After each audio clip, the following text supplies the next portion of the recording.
College and its Center for Politics and the People. I'm Henrik Schatzinger, co-director of the center, along with my colleague, Brian Smith.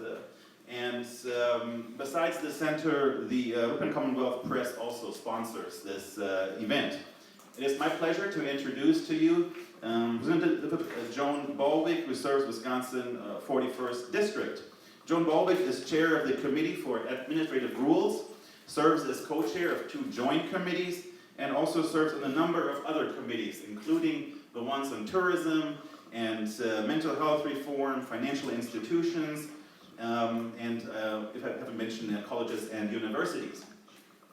Joan Ballweg has demonstrated leadership in many different capacities over the years. She was on the Marquezine City Council, and she was also mayor of Marquezine from 1991 to 1997. She participated as a spokesperson for the City of Marquezine school referendum in 1998 and served as the chairperson for the Ripon Memorial Hospital Board of Directors from 2002 to 2005. She also served on the management committee of Ignatian Healthcare Enterprises from 2003 to 2004. Joan Ballweg has been elected to the state senate since 2004. She has authored legislation impacting agriculture, small businesses, healthcare, education, state preparedness, and homeland security in the state of Wisconsin. Today she will address issues facing higher education in her remarks, and also other issues that she sees as important in moving Wisconsin forward. After the presentation, we will have a couple of questions from Tim Leik, who is here from the Ripon Commonwealth Press, and who will serve as a respondent. And after his 1 or 2 questions, we will then open up questions from the audience and go from there. So please join me in welcoming Joan Ballweg.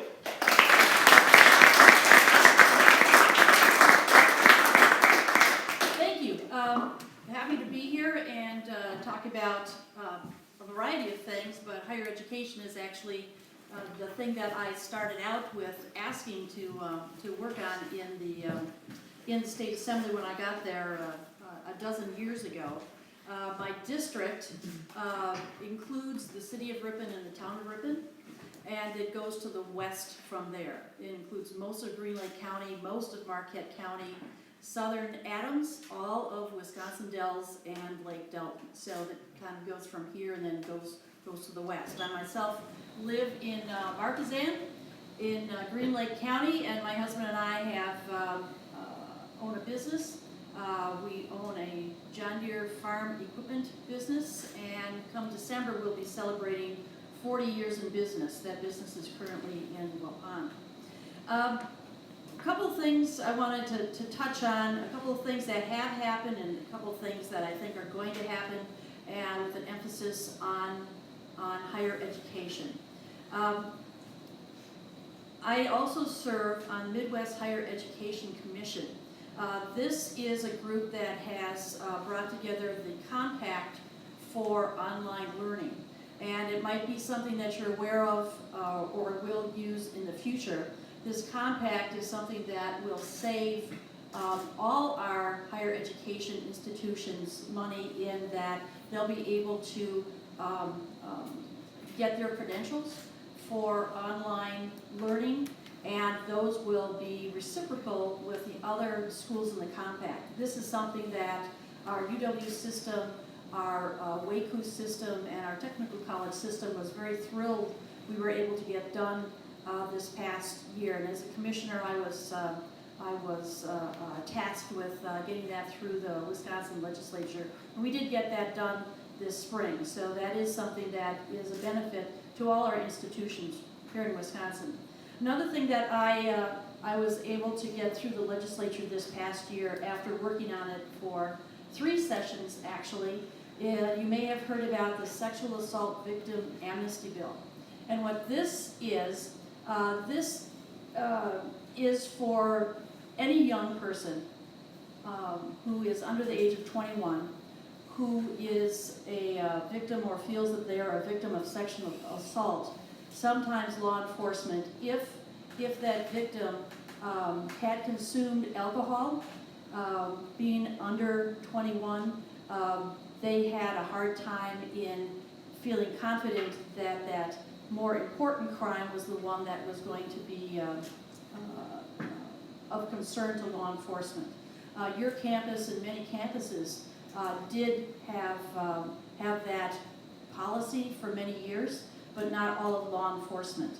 And after working on this for about 5 years now, we had not only all of law enforcement behind us, the Wisconsin Attorney General, and that law was also passed and signed into law, so that young people will have confidence that if they were a victim of sexual assault, but possibly had been someplace where there had been some underage drinking, they and a friend who maybe is assisting them in going for medical assistance or to see law enforcement would have amnesty from that underage ticket as they go through that process. So those are a couple of things that I know many folks, young people your age and younger, I think will find benefit in the long run.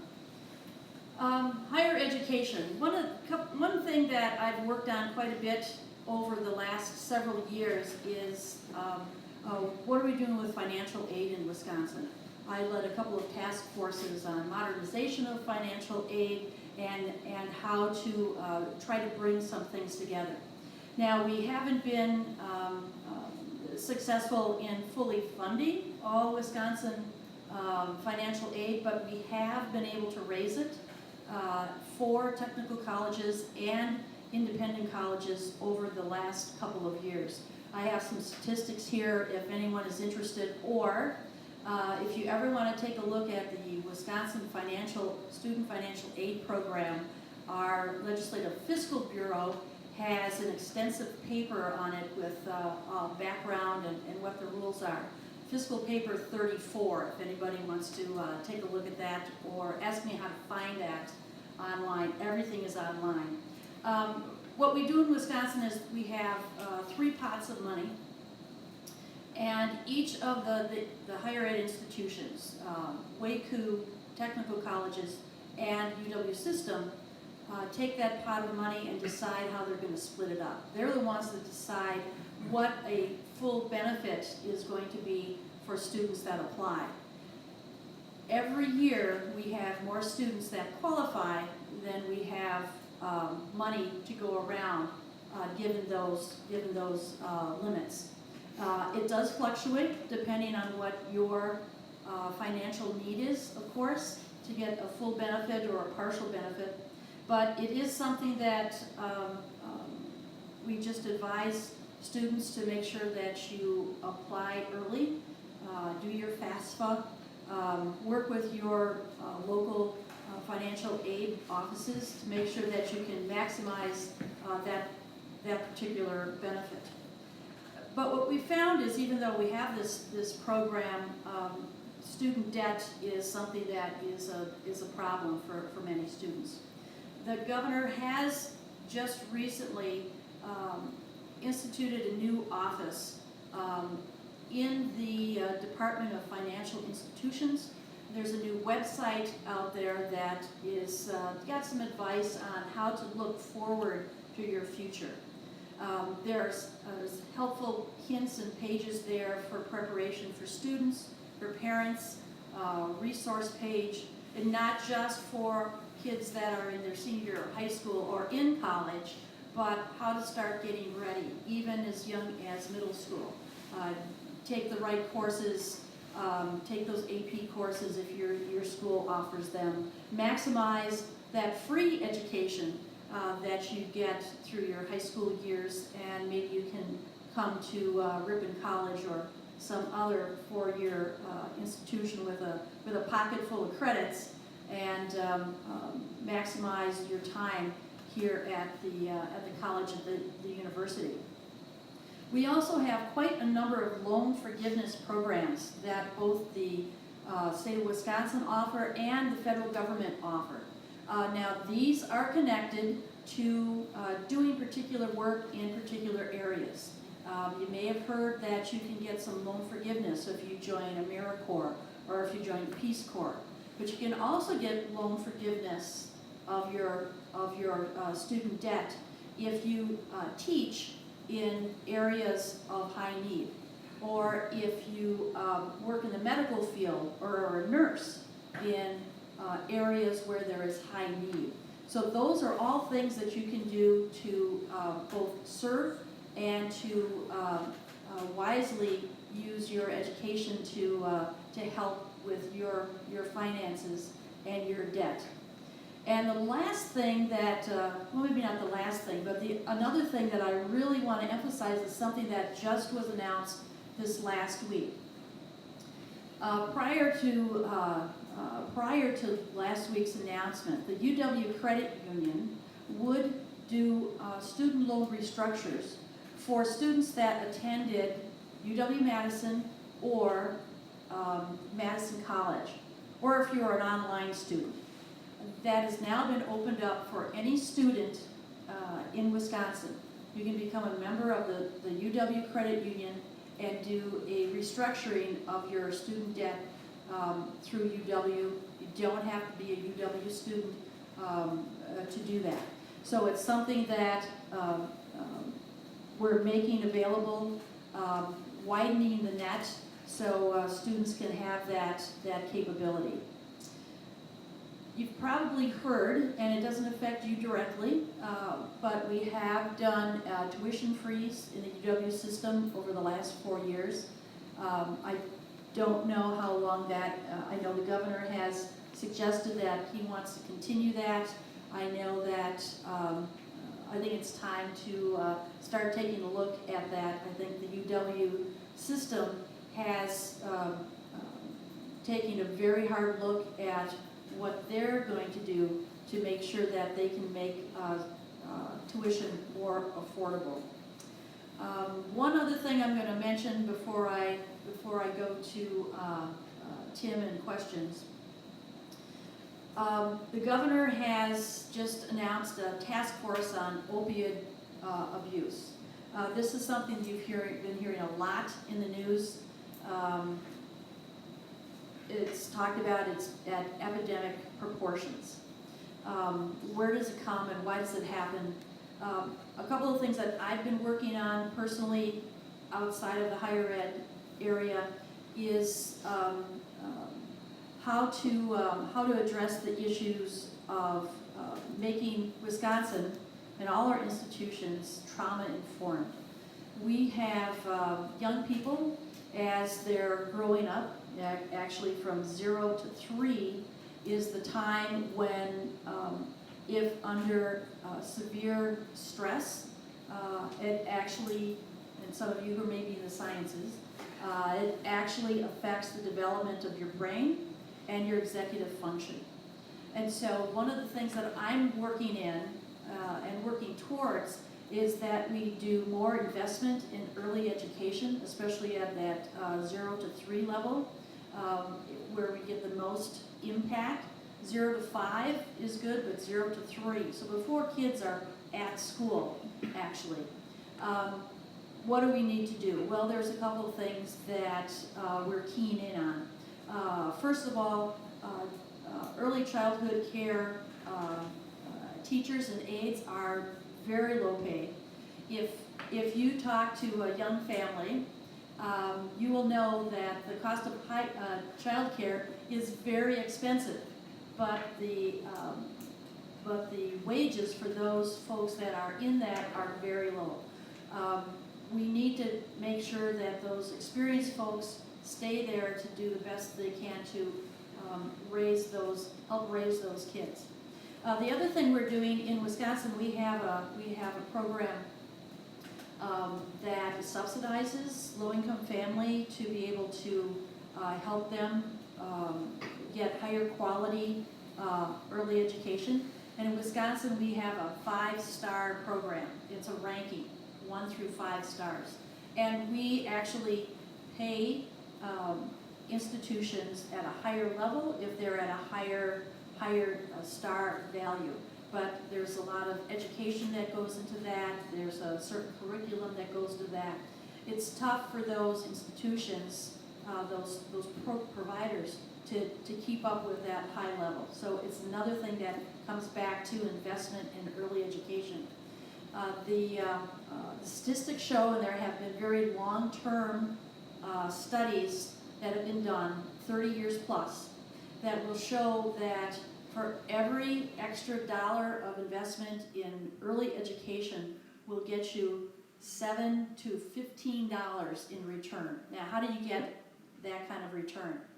Well, if you can take care of these at-risk children at those early ages, and they have a better background, better support, become more resilient in the things that they have to face on a day-to-day basis, it will provide for better educational outcomes. It proves that those youngsters stay out of trouble, so they're not coming in contact with our law enforcement system, they're not ending up in jail, they're not going through the court system, and they have better health outcomes. And the last comment I'll make on this whole idea was started maybe 35 years ago by a California insurance company trying to figure out how to reduce chronic diseases, diabetes, obesity, all those kinds of things. And it was their study that came back to find some of the beginnings of what we should be doing in early childhood.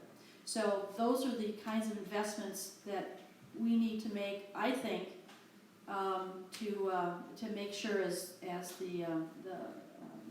our Wisconsin Forward agenda in the state assembly, and as your the name of your program here is moving Wisconsin forward. So with that, gave you a little higher ed things, a few other things that I'm doing, and we'll carry on from there. So our questioners.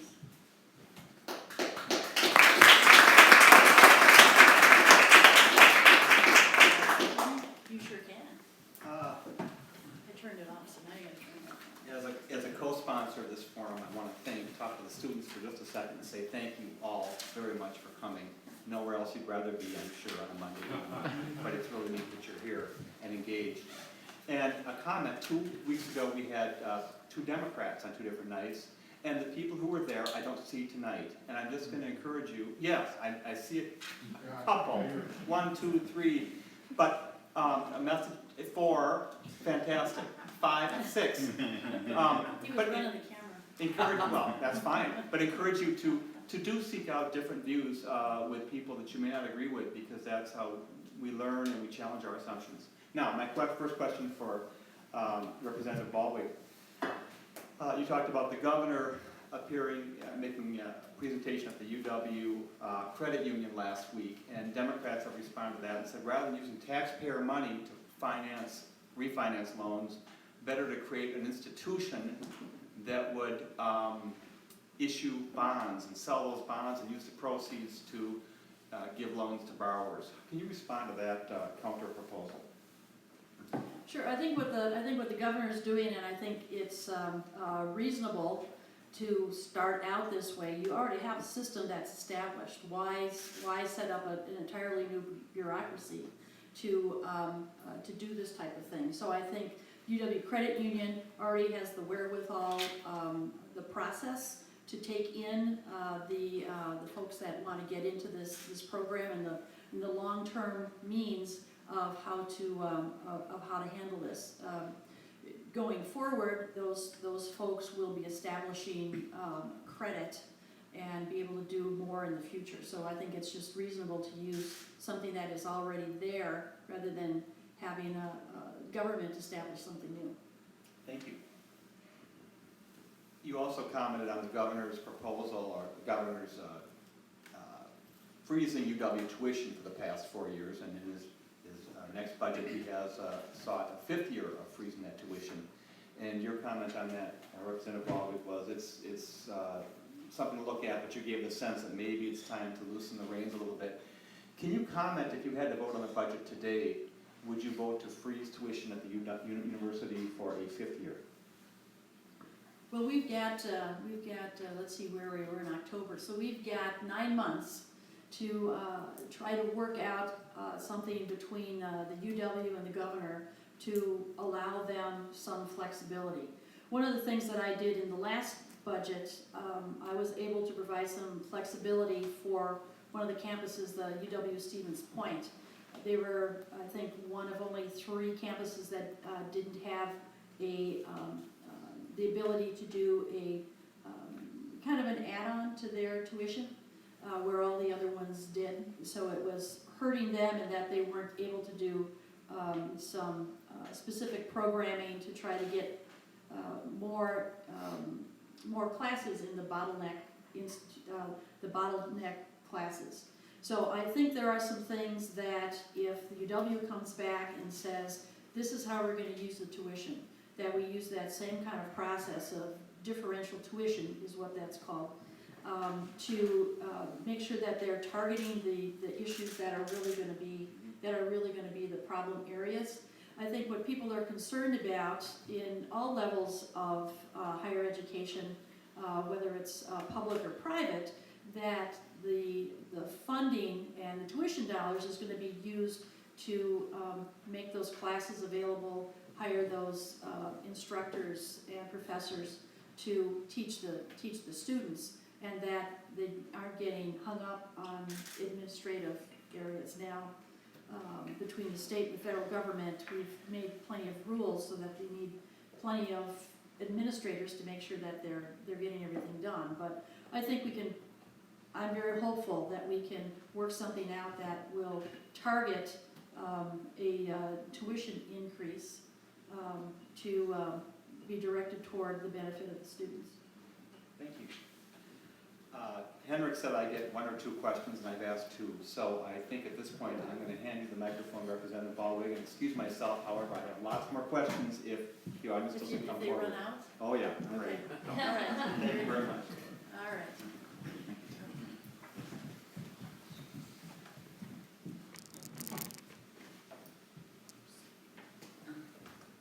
All right, time for questions, and I will start with the student, if you don't mind, starting. First question.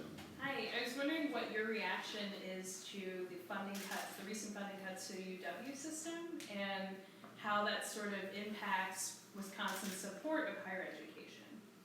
Sure. So in the assembly especially, we worked very hard to try to reduce those cuts that came forward from the governor's budget, and we were successful in scaling them back about $50 million, plus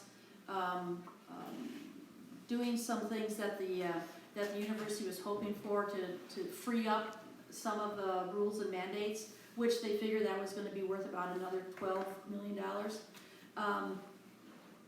I'd like to. That's the reason I'd like to see that we get back to increase that tuition.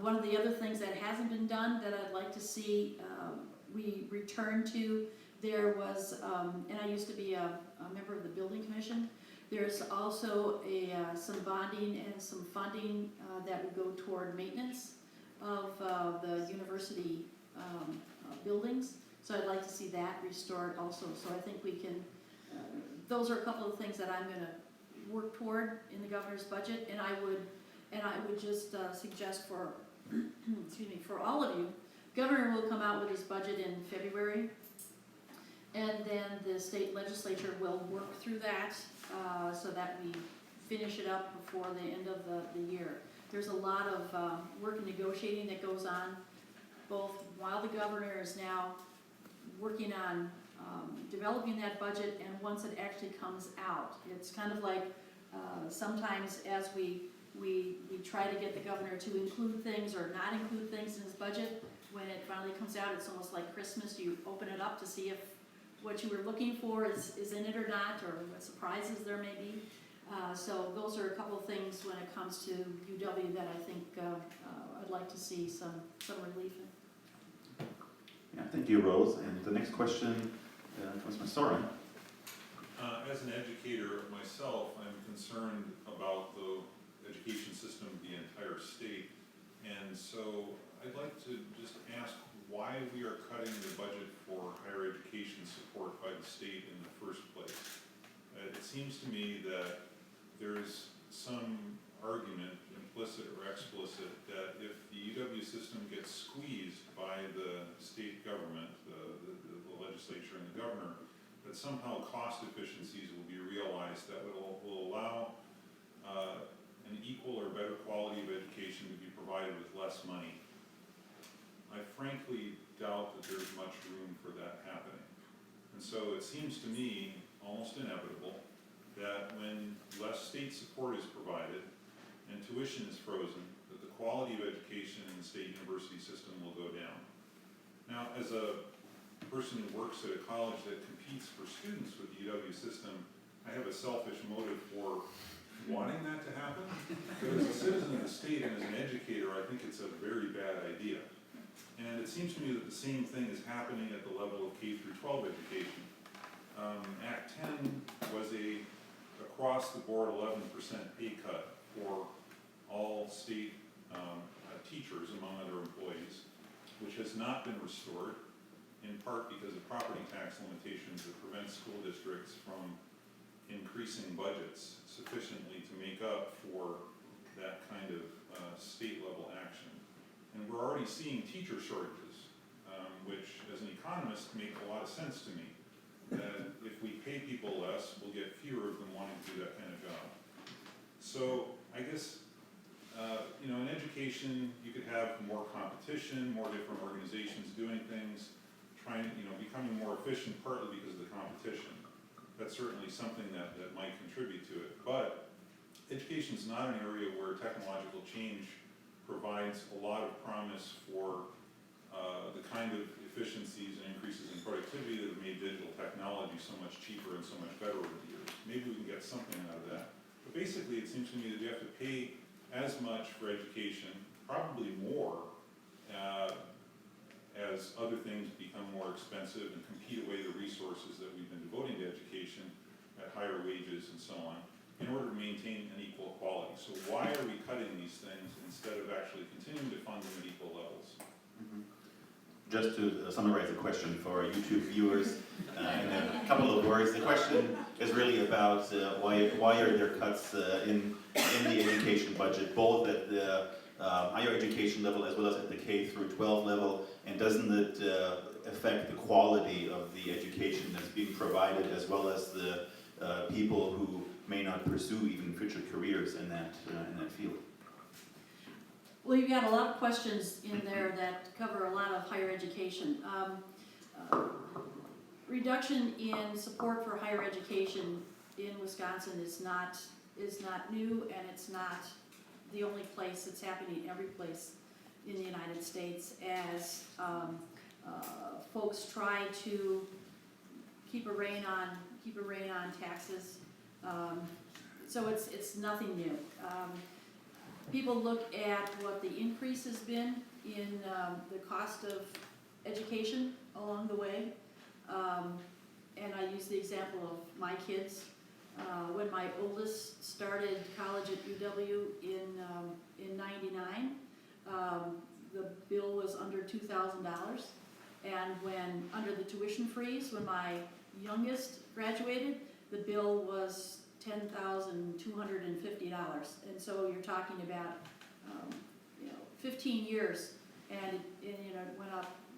What is that? 500%. So people take a look at that and say, is that reasonable? Also, what else is going on there?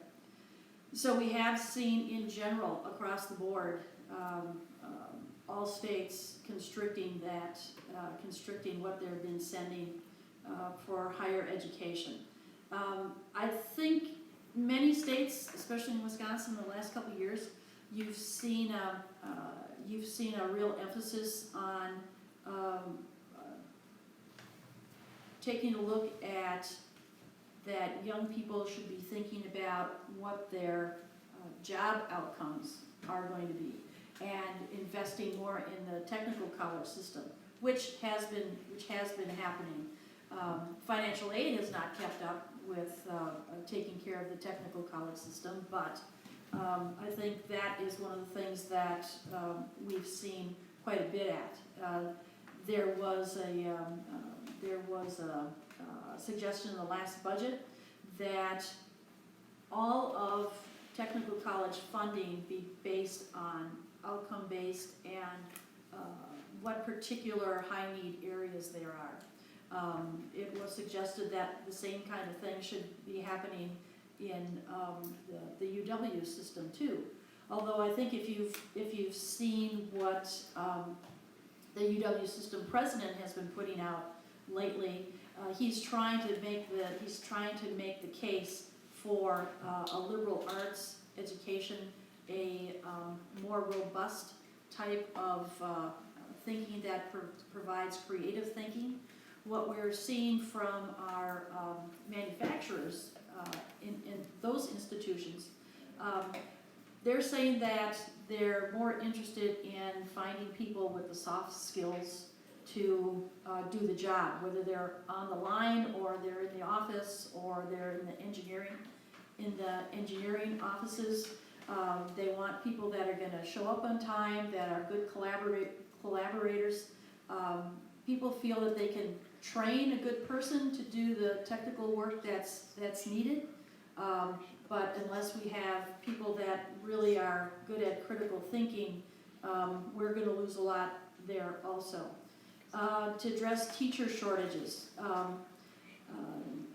I think you said you were an economist. We have shortages coming in everything. We have shortages of doctors and nurses and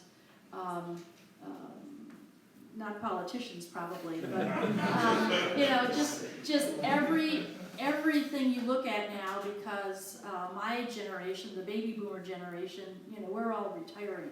So if you take a look at every walk of life, we have impending shortages. So it doesn't matter what group I talk to, everyone is talking about the employment shortage that is coming down the pike. Now, whether you're making that particular job inviting or not, well, that's a whole nother, you know, that's another question.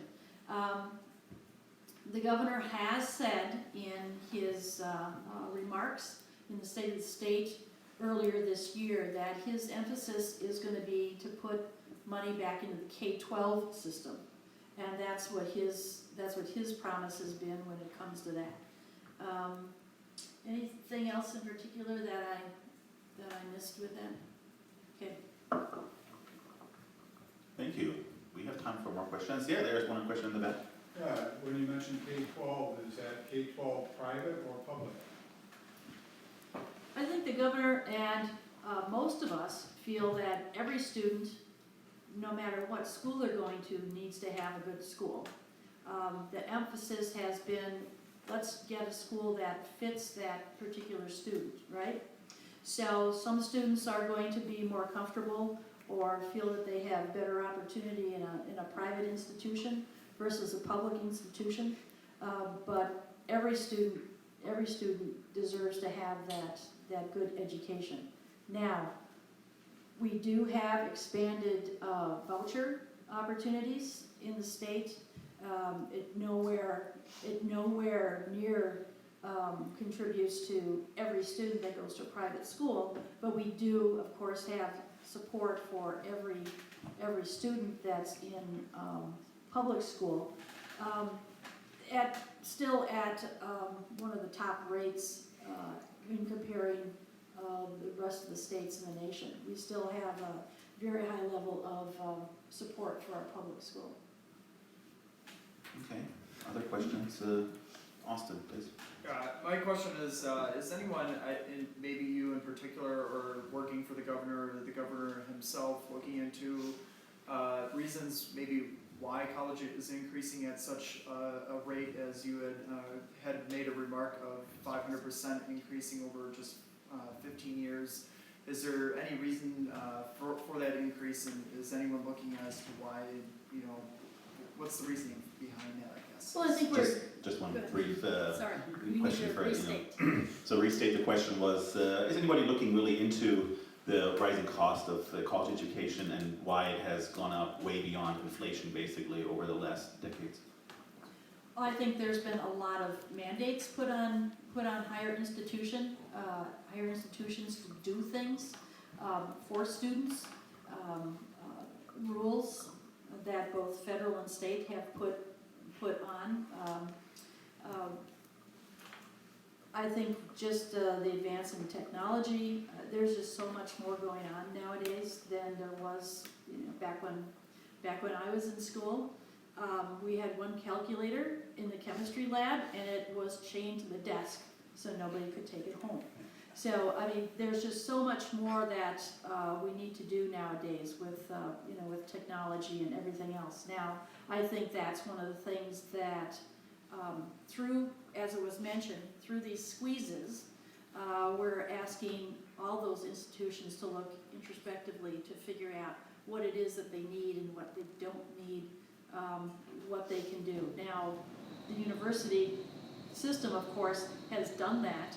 If you look at the UW colleges and extension program, they have redone their administration. They're taking a look at, do they need these professors, which our county agents, extension agents are, in all the counties? Is there some cooperative work that can be done between those? It's meant that they have to look within their own institutions to see what's necessary. Sure, we have time for more questions. Yeah, come on. First, thank you for championing childcare for kids 0 to 3. I have a 1-year-old and a 3-year-old, and childcare costs are high. But what I really like and want to hear more about is what you would do to help those childcare workers, like improve their wages, perhaps offer insurance. Like, what can we do, or what do you plan on doing to help my kids' teachers in 0 to 3 or 0 to 5? The question is, what can be done to really help the childcare workers these days? Well, we're asking a higher rate of reimbursement in those various star levels. We're also trying to take a look at being a little more subjective or reflective in assigning those stars, that it isn't just what the rate of pay is or what the facility is like. Actually take a look at what's happening, what are the outcomes with those kids. Unfortunately, and I was on a conference call last week where they were talking about it's just so difficult to try to gauge what the outcomes are for youngsters in a very short period of time, and what most institutions and government institutions are looking for is for the quick return on investment. There was a study that was done by Head Start, and Head Start has been around, I think, since the 70s. And taking a look at that longitudinal basis, are you really worried about that the kids coming out of Head Start or early education, when they get to kindergarten, that they know their ABCs or they can read, or are you more concerned about they know how to communicate with their peers, work together? That is the thing that we're starting to see is more important, but it's much harder to be able to gauge. So the short answer for your question is we're trying to put more money in that reimbursement pool for those shares program, so that the kids that are in the most at risk or in the most financially strapped families have the opportunity to go to the better schools. So that's the number one thing we're trying to get into this next budget. There is a question, I assume it might be in connection to that previous question. It's a follow-up to an earlier answer. Joan, you alluded to voucher schools. We government accounting office just issued a report about 2.5 weeks ago on a national level, of course, but the criticisms contained within it have been leveled against Wisconsin's voucher system, particularly since it's expanded beyond southeast Wisconsin. And the criticisms are the achievement levels aren't as high, the standards for students and teachers aren't as high. It has the autonomy to, in terms of enrollment, not enroll certain students who don't meet qualifications regarding mental ability or physical ability. And of course, the other objection is that it is subsidizing private schools. That is, it's subsidizing parents who previously had been paying full rate to get their child into a private school. Can you comment on voucher school expansion in Wisconsin? The question is about school voucher expansion in Wisconsin. Well, first of all, let's talk about the ability of those schools and the accountability issue and some of those kinds of things. We have seen, even in our public side of things, that we have increasingly seen charter schools. You have them here in Ripon too at the public school. Charter schools that do also have some of those leeways for standards. I wouldn't say standards isn't the right word but for how they are accountable for that, because the education in general is seeing that they need more flexibility to be able to work in a more collaborative, way. And so here in Ripon, you have I think it starts in 3rd grade, maybe 4th grade, and then again in high school. So you have parents that are able to choose whether they're going to go to the traditional public school or to the charter school. Same thing with those private schools, whether they be religious schools or some other sort of school that folks have that capability. We are a long way from all of those kids getting vouchers.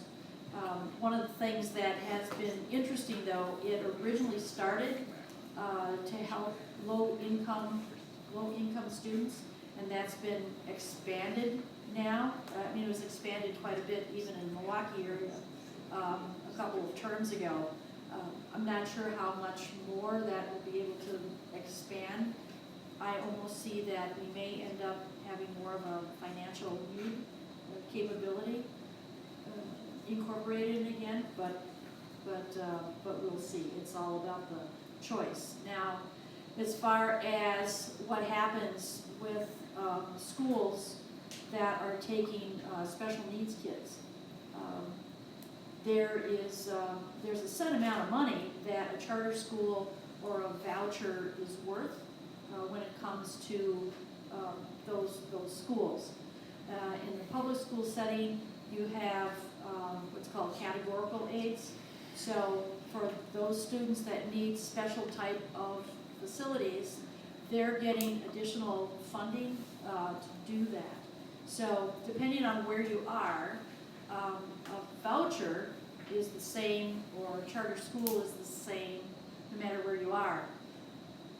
If you are in Milwaukee public school system, each student is getting a lot more than what any of those vouchers are worth, just because of the value of the property in that particular area. Our particular area, Ripon is getting, I don't know what the number is off the top, is getting a decent share of money from the state for its public school system. If you go just down the road to Green Lake gets zero money for its public school kids because they have such high property values. A lot of the areas around here, Marquezan, where I'm from, Princeton,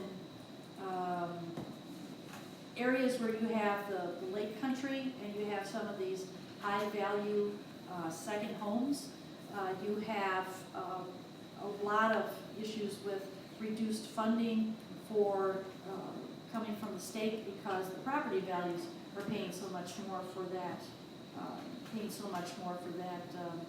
school district and county and so on. So some of the movements that are out there, I know the former Green Lake school superintendent, and I think you've probably seen this in your paper, he's with I think a Fair Funding Coalition or something, that at least every student in Wisconsin would get $1,000 toward their school district. But there are, I think, 7 school districts in Wisconsin right now that are not getting anything but categorical aids because they have such high property values. And there actually was, I don't remember, maybe Tim you remember, but there was actually a Supreme Court case, because given the way the formula was, Green Lake taxpayers would have had to pay into the state of Wisconsin to have that tax money go to other school districts. And they won a Supreme Court case saying that they didn't have to pay in the pool just because they had higher property values. Other questions? Jolene? Sure. Hi, I'm Jolene. I'm a school counselor here in Ripon, and I want to say that in the past, Joan, you've actually reached out to me and consulted with me to how to connect students with post-secondary options. I want to publicly say thank you for doing that.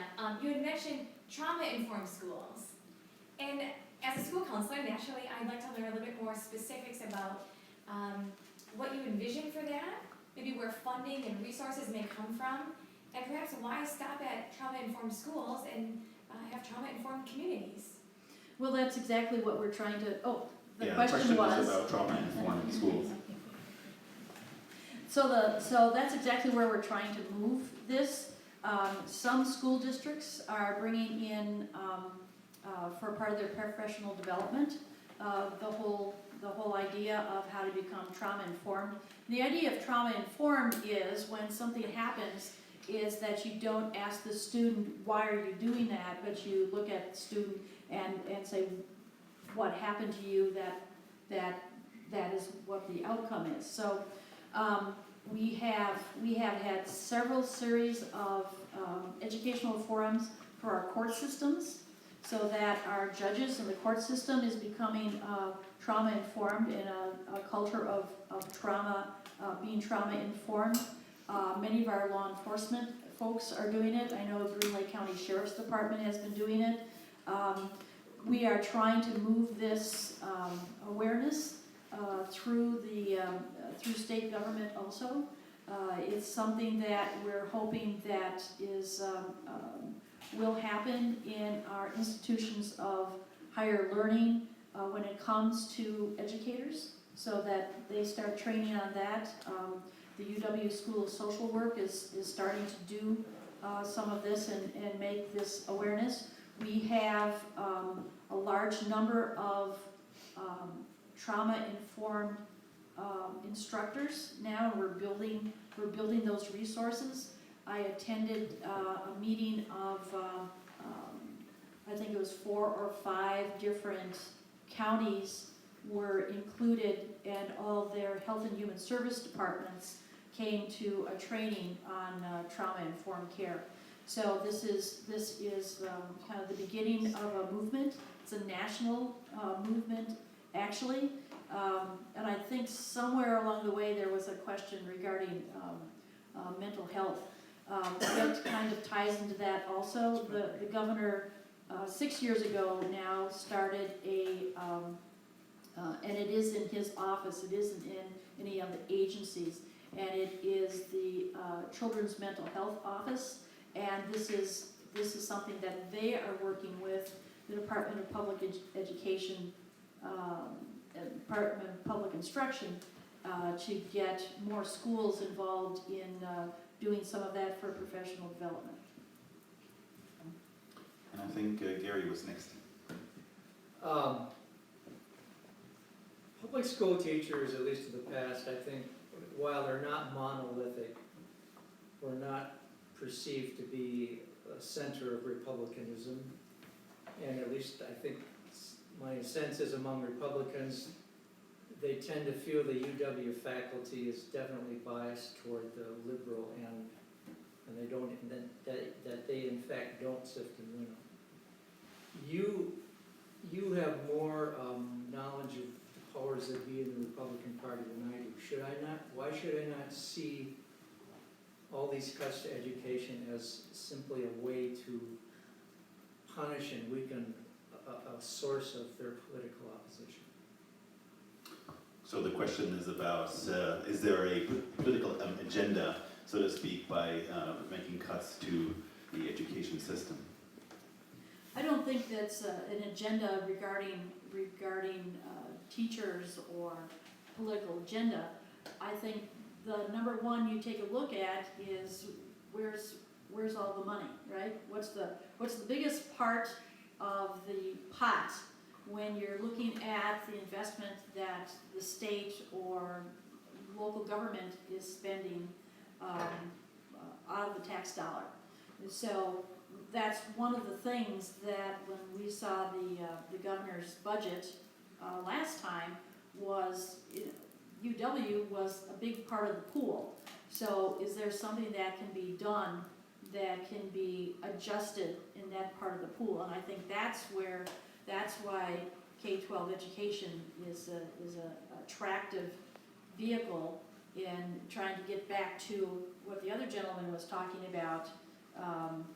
If you're going to squeeze the school or the local government, are they really spending those dollars wisely and being good stewards of the available money that's being given to them? And I think if your ultimate goal is to be good stewards of the resources or to reduce taxes, you're looking at the biggest piece of the pie. When I come out every year and show everyone how much goes to K-12 and UW and those kinds of things, that's kind of what I think is the moth is attracted to the light when it comes to that.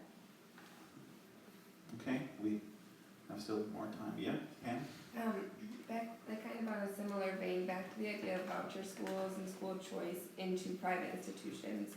I guess I have two concerns. The first is I'm not really comfortable with my tax money going towards funding religious education. And then on the second point, I guess, comment or question, if we take all this voucher money out of our public school systems and we put them to private institutions, then how in the world are we going to make our K-12 education more attractive for future teachers and then better for students of all walks of life?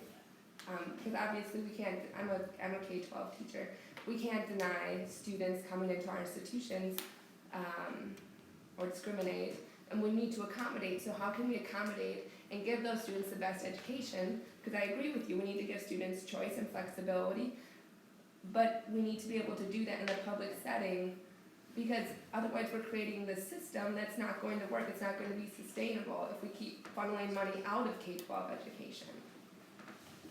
So the question is about how do we have a school choice system but still have a strong K-12 education system at the same time? So there are some concerns about that. This all started because MPS system had issues. We passed a bill this year that would start an opportunity district for some of the failing schools in MPS. Take it outside of the MPS system, make it a separate administrator, new teachers, all that kind of thing. And it passed the legislature, but it wasn't supported by the community, and in the end, it hasn't worked out. We need to figure out what to do with those failing schools in MPS, right? So what I've seen in my little bit of experience, and I did teach for a couple of years, and I think if you look at the literature, if you look at higher education, high schools, where you all attended, you know that leadership is what I think builds that culture and makes the school successful, no matter how much money they have coming in the door to take care of that. You see it over and over again that schools in even districts that are struggling will stay on a trajectory of increased ability by their students. And I see that in my district because overall, the 41st district, other than Ripon probably, is a pretty low income part of Wisconsin.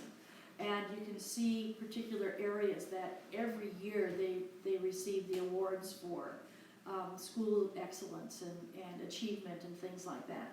So we do need to focus on what those institutions can bring. It's not all about the money. And this last iteration of voucher schools, how we've changed to go from the some of the finance-based to availability of those dollars. We really have we aren't anywhere close yet, but per student, all things being equal, if we didn't have this whole property tax thing going on, all things being equal, public school students are getting more than any voucher school students are getting out of our system. So I think we really have to figure out what the answer is, but it's a community that is gonna make it happen. So you have a community here in Ripon where you have all kinds of school choices that are available. You have kids that are going to the Catholic school, the Lutheran schools, you know, to the north and the west.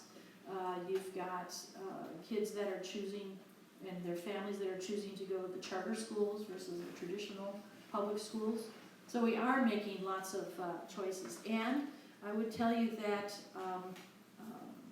it isn't so much that in our area, the alternative schools are religious, because they are sponsored by either the Lutheran Church or the Catholic Church in the area. Not all those students are members of those congregations or even members of that faith. So there is a different type of idea that those parents have in sending their kids to that particular school that is a different alternative, and it's not just for religious reasons. Yes, Tim? To follow up on something that Soren said, he said, I don't think there's any more efficiency that can be gained from the university. And that made me think, well, how would we know? I know with our commercial printing company, when sales are down, we have to lay off, we have to freeze salaries, we have to cross-train more, and we have to determine what paperwork we're doing that we cannot afford to do anymore. We got to keep our eye on the ball. How do we determine, through audit or investigation, how efficient the university is? So the question is about efficiency in higher education. How do we know that we have reached maximum efficiency, and how can we see if there are certain areas within higher education where we could still use our resources more useful? I think that's exactly what the point is by reducing the funding to make them take a closer look at themselves. I think a couple of the things that they're looking at now is how do they do a better job of retaining students. There are so many students that start but don't finish, so do a better job of retaining students. Do a better job of counseling for students, that when they're coming in, they are actually, going to be doing something that they think is important or that they want to do.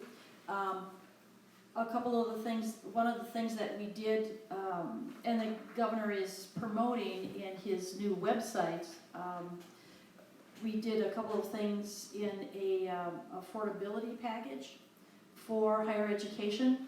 And we talk a lot about financial literacy. So what we're hoping is that by something that is not mandated, because you happen to be at a private institution, but in the UW system, we're mandating that you get a statement about what your student loan is and what your future payment is going to be and what it's going to cost you over the years to do this. This was something that was started in the state of Washington, I believe it was Washington a couple of years ago, and students are taking out less loans. In the UW system, you have a different system here, I know, but in the UW system, 12 to 18 credits is a full load. Well, if you're taking 12 credits every semester, it's going to take you longer to get through. So is there a way that you could maximize that same tuition dollar to get more done so that you can get through in less time? You know, think about those kinds of things. We all, you know, enjoy our time and like to have fun and so on, but there's also a time to get to work, right? So take a look at that in a very specific way. There are things that the university can do to try to help you along, but there's maybe things that you as a student can do to help yourself along.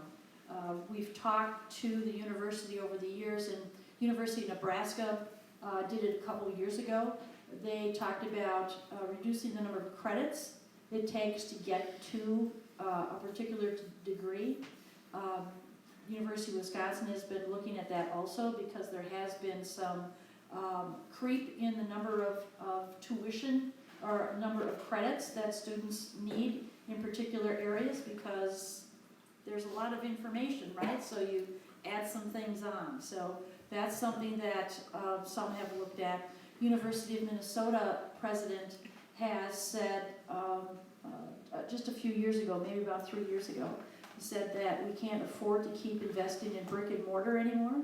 We want to have a quarter of all credits earned online. Well, it's expensive to develop online courses also.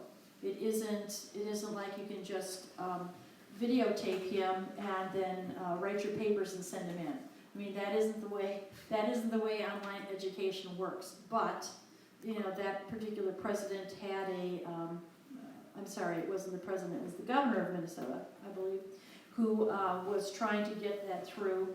And so there are trying to figure out if there are different ways to attain that educational level by doing other things that aren't what we do right now.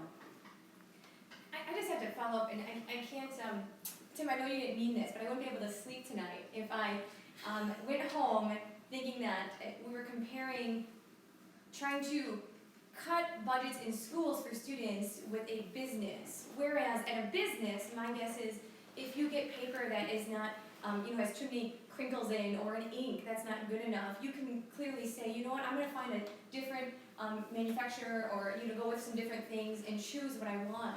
In a school system, I cannot say, ooh, this student has too many issues, I can't work with them. I can't say, ooh, I'm not sure I want to work with, this student, but I'll try this one. I mean, I think with all due respect, when you try to save money in a business setting, when you're not talking about people's lives. Oh, you are. You are talking about people. Well, if you have to lay somebody off, sure, but there are ways that I think what you're saying that you're trying to be creative. It's a fair comment, Julian. I'm not comparing, I was comparing government to, or a private business to a publicly funded university, and that is apples and oranges. But both have an income statement and both have a balance sheet. Mm-hmm. And the question is, in our company, we have to be efficient, or we're not going to survive. And my question was simply, and I'm asking the government, which is notoriously inefficient, I think we can agree bureaucracies often are not efficient, but what does the government do to determine what is the appropriate level of funding for the university? Is there an audit? Is there self-reporting? Is it up to administrators? What is the mechanism that says this is the right level, so we need to take off the salary or the the tuition freeze, or we need to get more students, or we need to cut expenses. What's the check on the university? That's all I'm asking. I will just mention again for YouTube, the exchange here was about, can you really compare the educational system basically to the private sector and looking at efficiency from that standpoint. But this will be, since we have reached our hour mark, kind of the last comment, if you don't mind, unless there's one more question. I think we need to, there's one more question in the back, so that will be the last question then. A unique questioner, so we have to get him in. There are audits. I think in the prior budget, people talked a lot about, there was just, UW was swimming in cash, and they didn't need any more cash. Well, clearly, over the years, they didn't need all the tuition dollars that were coming in, but they needed to do a better job of basically accounting, to show people that a lot of that money that was in reserves for particular items and particular issues that they were more or less saving up for. Everybody needs a reserve fund. Any institution does, because you just never know what's going to happen. So, the UW has actually, if you look at the suggestions for higher education, how much of a reserve fund they have, they're actually at the lower end of that particular number. I think it was 14% or something like that.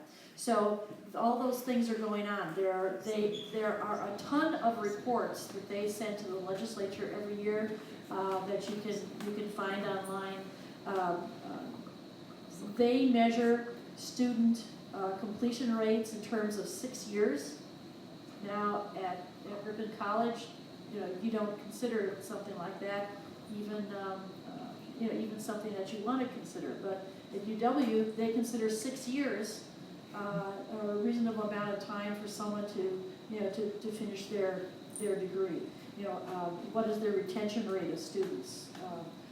All of those kinds of things. So there are plenty of numbers, and it's in a fiscal bureau paper that you can find to see how the UW is moving along when it comes to those kinds of things. One of the things that was added in this past year is more encouragement for UW to do more internships. I think the Waco schools know that that's very important. It's something that leads to good jobs. We have in our technical college system 95 to 98% of all students that graduate get a job in the area that they studied for within 6 months. Now, I know that in a liberal arts type of institution, you could get anywhere near something like that. Or would you want to, because liberal arts in itself is not so specific, but there are very specific measures that we take a look at to see if they're moving in the right direction. Okay, the last question will come from Zachary Matson. Make it a good one. Well, so I'm actually originally from Minnesota, and when looking at this, talking about retention rates in the University of Wisconsin system, but trying to squeeze the budget to be cost effective, you might lose services that, University of Minnesota, the Twin Cities provide, and because their funding is not being decreased at this moment. If Wisconsin's not exist on its own, so my question is, if we're shrinking the budget, isn't the University of Wisconsin losing its competitive edge with other university systems from its neighbors? Mm-hmm. So there's a concern about Wisconsin using its competitive edge in the higher education system compared to other states. Well, that is something that has been brought up, that it can be a concern. I will tell you that my youngest daughter's first 2 years of college was at UW River Falls, right across the border, and there are actually 51% of all the students at River Falls are from Minnesota, and 49% are from Wisconsin. So there are a lot Minnesotans that, come to UW because of the reciprocity, issues, things like that. It is something that is concerning. It is something that the university is talking about. We'll bring more information to the legislature to see if they have the facts and figures that back up the idea that it is affecting performance. They talked to us about, and this was even before this last budget. They would talk to us about they were unable in some areas to offer competitive enough packages for folks to stay at the University of Wisconsin at any of the campuses. But there is a lot of trading that goes back and forth.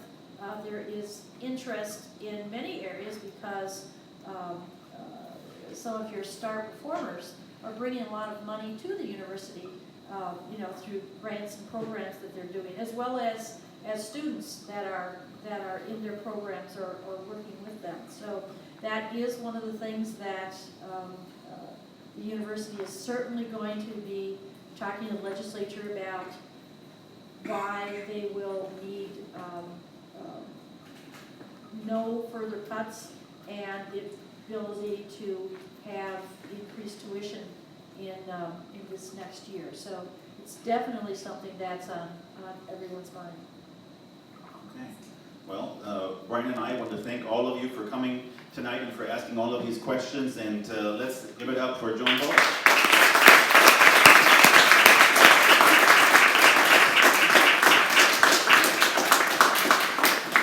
Thank you, Joan, and let me announce just the next events that the center is sponsoring, as well as the Commonwealth Press. This Wednesday, we have Glenn Grothman here, and he will be here in the same room at the same time at 6:30. And we had his opponent, Sarah Lloyd, here recently, so it'll be interesting to hear his perspective on various issues. Then we have this Sunday evening, the next presidential watch party at 3:14. Now, I will tell you this will be a real test for you guys, since I know the Packers are playing Sunday evening as well, so we can see who the real, political fans are here in the crowd. And then, just the following night, or evening, here at 4:15, we will have a discussion on money and politics. We'll have an attorney from Washington, D.C. here, David Halperin, and we will have a hopefully interesting discussion on the election. All right, thanks again, guys. See you soon.